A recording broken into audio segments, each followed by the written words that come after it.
Shall we proceed to the next question from the brothers? Yes. Yeah. My name is Rahul. I am a telecoms engineer working in Dubai since 2002. I want to ask a few questions. Coming from my background, I think religion is something that following that, you're saved from making, having problems in your life. Yeah. My first question is, I recently read a report by a doctor saying that because of marriages in first cousins in Islam, it leads to a higher probability of the fetuses being born as handicaps.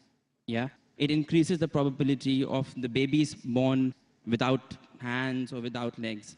So if it was something that could potentially cause harm, it should not have been allowed in Islam. Another point I would like to add to the same question is, recently I suffered a little bit of a BP, and I went to the doctor, and the first thing he said to me is that stop eating red meat, which is again allowed in Islam. So I would think that if these things could be harmful to the human body, these should not have been allowed by who has created us. So if you can clarify me on that. The brothers asked two questions. The first question that is talking about consanguineous marriages. Consanguineous marriages means marriage between close relatives. In English, it's called as consanguineous marriages. And in consanguineous marriages, medical science tells us today, there are high chances of genetic problems. And I do agree with the brother. So why does Islam permit that? Yes. It's clearly mentioned in the Quran in Surah Nisa, chapter number 4, verse number 22 to 24, the woman who you can marry and the woman who you cannot marry is mentioned there. Amongst them, it's clearly mentioned you cannot marry your sister and a lady cannot marry the brother. It's mentioned. Neither the father, neither the mother. You cannot marry the brother of your father, the ladies, and you cannot marry the sister of your father. That means the important close relatives are mentioned in the Quran. Brother, sister cannot marry, son and mother, father and daughter, paternal uncle, maternal uncle can't marry. But as far as first cousins are concerned, Islam does give permission. Now, as far as consanguineous marriages are concerned, the maximum problem comes when you marry your direct blood brother and sister. Consanguineous marriage.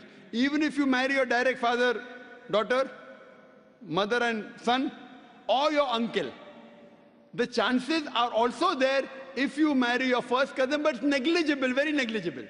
So no, Islam... That's not what the report said. The report said that because of marriages in first cousins, not your brothers and sisters, it leads to this problem. And it was from a doctor.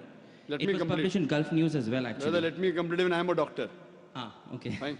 Even I am a medical doctor. Yeah. It means medical doctor with that doctor. Yeah. The chances in direct relatives are very high. Yeah. If a sister and brother marry, the chances are very high. Yeah. If a father and daughter are very high. You have read only one report, you haven't read the other report. Yeah. So you only read Gulf News, I read medical books. So Gulf News is better or medical books is, brother? Right, so your point is marrying in first cousins, the chances of getting problem is negligible.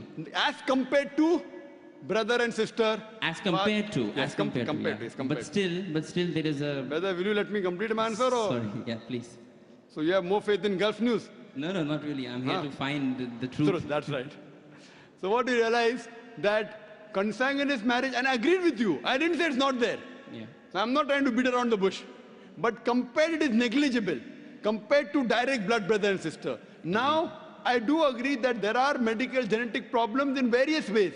But this report is there when you have continuously generation after generation. And our beloved Prophet said, according to Dr. Ahmad Zakir says, the Prophet said, do not marry against first cousins generation after generation. If you do it once or twice, it is no problem. Yet, even if you marry not cousins also, you can get a problem. Do you know that? Yeah. So that doesn't mean that you stop marriage only. Right. So there is a hadith which says that do not do it generation after generation. Yes, but otherwise, generally, there's no problem. Right. Fine? Okay. So coming to your second question.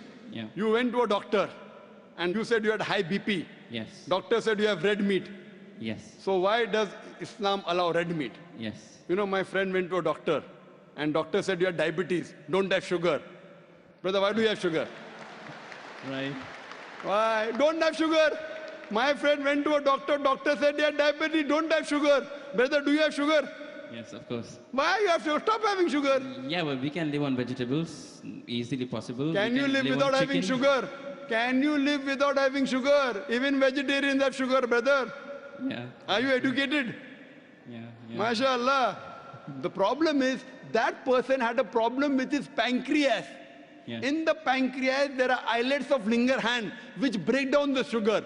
Because my friend had a problem in the pancreas, he could not break down the sugar. Therefore, the doctor said, don't have sugar. Right. If you have some problem of red meat, you should not have red meat. Others can have red meat. Right. Yeah. The Quran says, a general statement, Quran says, eat what is halal and tayyib for you. There's a verse in the Quran, eat what is halal and tayyib for you. For a person suffering from diabetes, sugar is not tayyib. So according to the Quran, a person having diabetes should have less sugar. It's a general statement. Eat what is halal and tayyib for you. That means certain things which is good for others may not be good for you. But there are certain things which are bad for everyone. Alcohol.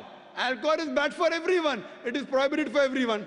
Pork is bad for everyone. Therefore, pork has been prohibited for everyone. What you realize, certain food, because of the way your metabolism is made, because it's a problem for you, doesn't mean that everyone should abstain from it. Hope that answers the question, brother. Sure. Okay. My next question is, Islam allows marriages, a husband to marry more than one wife, 4 wives. Is it compulsory to take the permission from the wife before marrying that second one? Because a lot of Muslim girls have told me that, they have to take permission from the first wife, so our interests are taken care of. I hope you don't intend to become Muslim and marry more than one wife, huh? No, I don't. Because there's a new law in the Indian government. If a Hindu converts to Muslim and marries more than one wife, then there's a problem. Yeah. There's a new law that's passed. I don't intend to, but I just need to find out. Don't intend to marry or don't intend to convert? Well, I won't answer that now. There was the question that is it compulsory that a husband should take the permission of his first wife before he marries the second wife? As a general rule, because it is mentioned in the Quran that a man can have more than one wife, it is not required for a man to take the permission of first wife, but it is preferably takes permission or at least informs her. Okay. Yeah. As far as permission, certain conditions become compulsory. During a nikah, during a marital contract, a man or a woman, before they get married, they can put any conditions which are permitted. If the woman puts a condition in the nikah nama that my husband will not take a second wife as long as I live, because marrying more than one wife is optional. So if she puts the condition, then it becomes compulsory for the husband to take the permission of the wife, otherwise he cannot marry. If this is not mentioned in the nikah nama, if it's not mentioned in the marital contract, it's not a must, it is preferable. Okay. Hope that answers the question. Thanks. My last question, my last question is... Brother, you're most welcome. Just stand behind the queue. Okay, there may be you. one or two non-Muslims. You can wait, brother. There may be one or two non-Muslims. Just stand behind the non-Muslims and we'll try and give all the non-Muslims a chance.